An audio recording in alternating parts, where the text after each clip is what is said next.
I am 17 female, have a child Aaliyah, she is 6 years old, with my ex Jacob, he is 33 years old. He has a new girlfriend Regina, she is 27 years old. We just finalized a court order he requested after meeting her and currently have complete 50/50 custody. Regina has always been a little too involved and believes that since she trains parents to parent, she knows everything. Every time I ask Jacob for help with Aaliyah, he comes with suggestions from Regina instead of workshopping things between the two of us. She has been overstepping for years. Jacob and I are pretty much parallel parenting now and do everything separate, including birthdays and even parent-teacher conferences. He brings Regina with him to his meetings. Regina picks Aaliyah up from school every day because I don't get off work in time, and he did not want to pay for the after-school program, since he did not need it during his time. So of course he jumps at the opportunity to involve Regina. Well, I currently am trying to find a car because I lost mine, so she ends up bringing Aaliyah to my home instead of our meeting point. When she showed up with my daughter, she was being really quiet and looked sad. When I asked her what was wrong, she wouldn't tell me, so I confronted Regina at her car, who said she took away Aaliyah's tablet and TV time because she refused to do her homework and kept her home from cheerleading practice until it was done, so she missed it. Aaliyah loves cheer, and this was just cruel to me. It's something she and Regina connect over, and she got her all into this sport just to use it as a tool to control her?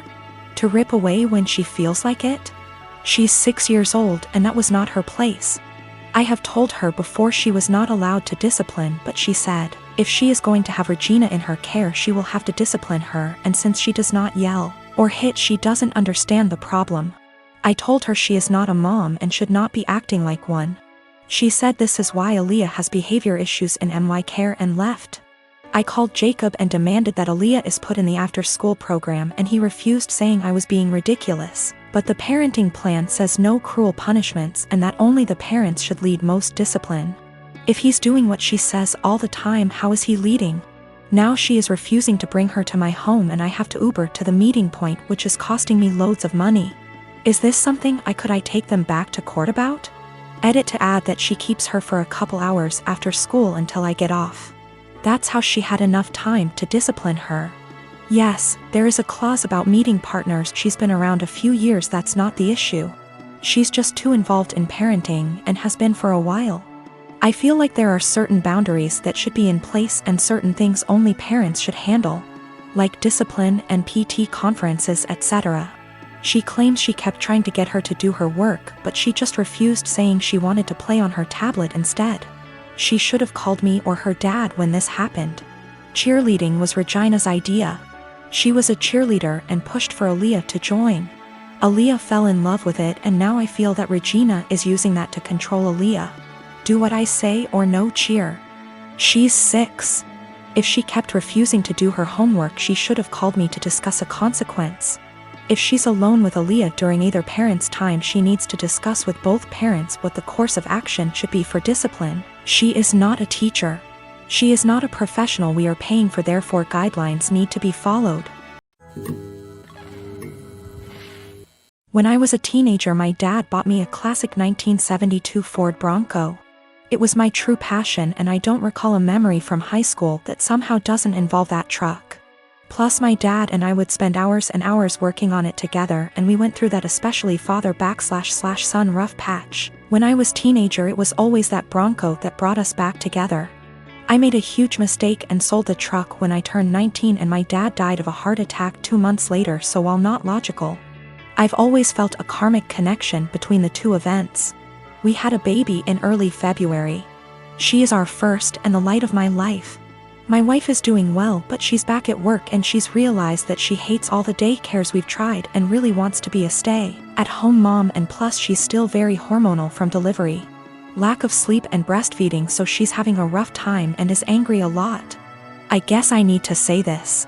2 weeks ago I was driving through our town's warehouse district and saw a Bronco that was pretty beat up but resembled mine.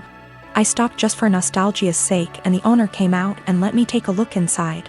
My dad and I had glued a wheat penny under the dash as sort of security measure, so I just sort of checked, and goddamned if it wasn't my Bronco.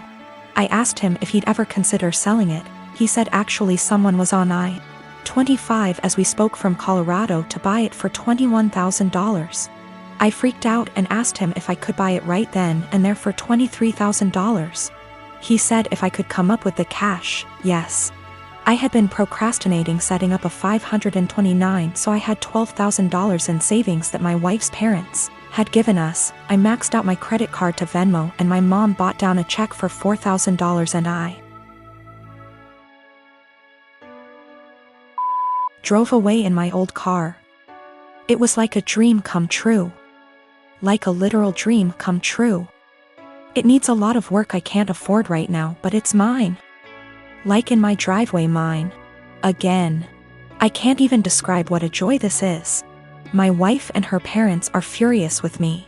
They feel I was deceptive, that a real man would have sacrificed anything and everything so my wife could go stay at home with his kids, and that's setting aside that they gave us the money for a college fund. My point is my daughter is only 6 months old, we have 18 years to set up a college fund of her. But this Bronco means everything to me, and if I wouldn't have acted it would have been gone forever. Now it can be that same connection between me and my kids. To me it's the literal meaning of happiness. I talked with my mom and she is basically going to buy the Bronco from me in order to refill the college fund and pay off the credit card. The $4,000 will be a gift and she's going to give me whatever I need to restore it. She's always been awesome to me and she's rather the money be spent now than wait for me and my sister's inheritance. I didn't tell my wife that my mom bailed me out and lied and said I found a buyer for the Bronco. I'll figure out how to cross that bridge when I get there, but my wife was so relieved that I had come to your senses. I don't want to disappoint her. It's going to take all my lying skills to pull this one off over the next few years. I've been with my boyfriend for 11 years, since I was 15. His mother has hated me since the first day she met me. She hated me due to my ethnicity, Kosovan Albanian. She hated me due to my career. I work as a model and she decided that makes me an empty-headed, vain, shallow person. Then when I told her I still planned to go to university alongside my career, she said I was doing it to impress my boyfriend. I've since left uni with a distinction and her new reason to hate me is I try too hard. She has also insisted I've cheated on him throughout our entire relationship, which is a ridiculous claim. I've never even kissed another man in my whole life. I have zero desire to cheat and never will.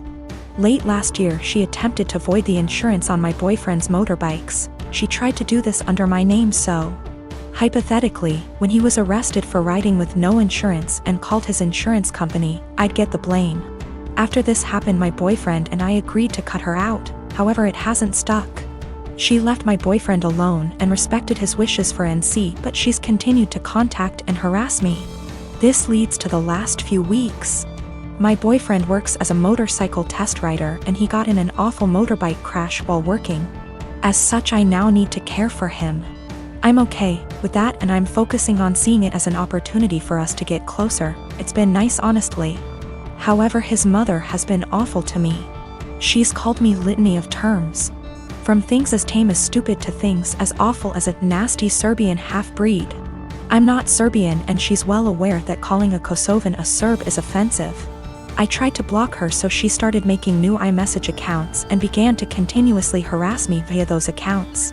Then came Friday night. The police turned up at our door. I was pretty confused and was quickly told they were there to do a welfare check as they'd received multiple claims of horrific abuse I was apparently putting my poor boyfriend under. Obviously they quickly discovered he was fine, albeit grumpy, and they left. I know for a fact it was his mother. Some of the details the police mentioned made that obvious. I'm now at a point where I've realized I literally cannot do this. I'm going to press charges against her for the insurance and harassment. It's a crime in the UK. And I'm likely going to sue her for damages. For the sake of my mental health I need to do this. I don't want to be a victim and she needs to be forced to stop. I have mentioned my intentions to her if she doesn't back off and she's pretty much mocking me and saying I won't. I absolutely will. I just feel like this morally may make me an awful person. She sucks, I know this. However, she's old and miserable enough as is and I feel like doing this may ruin whatever small amount of life she has left. It feels like it may be too far. I really don't know though and I genuinely cannot be objective here. My mom and my mother-in-law threw me a surprise baby shower on Sunday and invited all of my family, and most of my friends who are in my hometown. It was great. I don't usually get to see everyone when I visit, so it was really nice to have them all there. My sister is also pregnant. She is 34 weeks and I am 36 weeks. My mom and I have been planning her baby shower with her that will be 2 weeks from now. At the shower, everyone kept complimenting me on how tiny I am and how good I look, and I could see my sister was getting really jealous. It was really upsetting her, so I tried to change the topic, but after the first little bit she retreated to a table in the corner, with her friend looking incredibly angry. I tried to ignore it and we started playing shower games. Later, her friend asked if any of us knew where she was since she hadn't seen her in a while.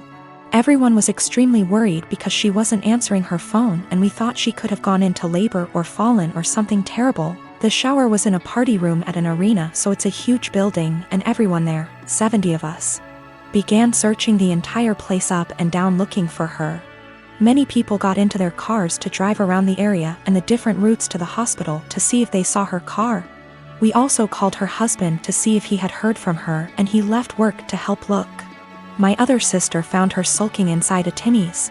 She refused to come back to the shower because she was upset that she wasn't getting any attention and everyone was fawning over me. It took a while for everyone who left to get back, and while we tried to carry on with the shower, the whole mood was soured and it was really awkward. I'm so upset with her now. I suspect once the baby comes I won't go down to my hometown as much, and I won't get to see many of those people as often as I did before. So that was my last chance to get together with everyone before the baby. It's not even the first time she's done something like this. At my wedding she complained to anyone who was willing to listen about how my husband is very touchy-feely with me. And now whenever he touches me in any way in front of her she'll grumble and roll her eyes like she is upset that he is attracted to me, or something. He dropped me off at the shower, and when we were talking to friends he was standing behind me holding my belly, and she said, "That's disgusting," and made a gagging noise. She also won't show up to something unless someone has called her to ask where she is and tell her we're waiting for her. It's a little game that she likes to play. I don't know what her problem is, but I'm so sick of it.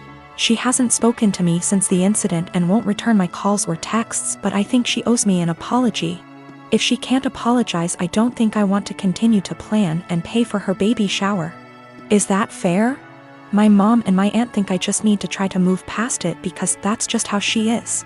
My husband feels differently, and he thinks I should stop doing anything for her because she continuously disrespects us and our marriage.